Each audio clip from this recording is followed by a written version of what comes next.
Hello friends, బాగున్నారా? ఈరోజు అయితే ఇంకొక వాక్యం తీసుకొని మేము ముందుకు వచ్చిన ఏంటంటే మొదటి కొరింథీ 13:4 నుంచి మాట్లాడుకుందాం. ప్రేమ దీర్ఘకాలం సహించును, దయను చూపును. ప్రేమ మచ్చరపడదు. ప్రేమ డంబముగా ప్రవర్తించదు. అది ఉప్పొంగదు, అమర్యాదగా నడవదు. సద్వినియోగం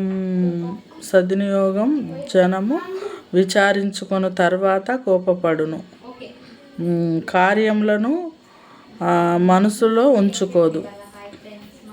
మొదటి కొరింథీ 4 నుంచి 5 వరకు మాట్లాడుకున్నాం. ఈ చిన్న వాక్యాన్ని దేవుడు దీవించును గాక.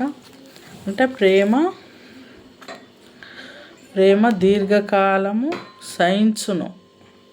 దీర్ఘకాలం సహించును అంటే ప్రేమ ఎప్పటికీ సహిస్తుంది అన్నట్టు. ప్రేమ ఉన్న వారి దగ్గర ఏదైనా మనకి ఎలాంటి పరిస్థితులు వచ్చినా ఎలాంటివి వచ్చినా వాళ్ళు ఓర్చుకుంటారు అని వాక్యం.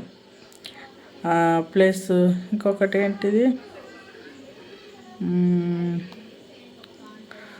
అద్దాలు లేవు ఫ్రెండ్స్, సరిగా కనబడతలేదు.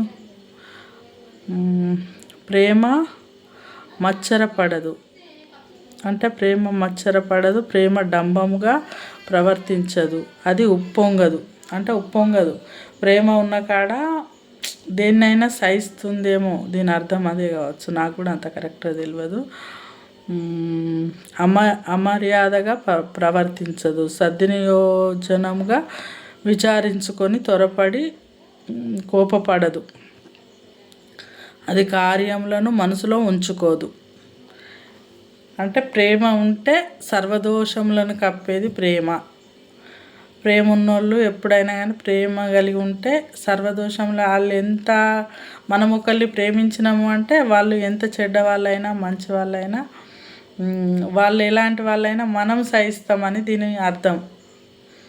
నాకు మాత్రం ఇంత అర్థమైంది ఫ్రెండ్స్. మిగిలింది మీరే అర్థం చేసుకోండి.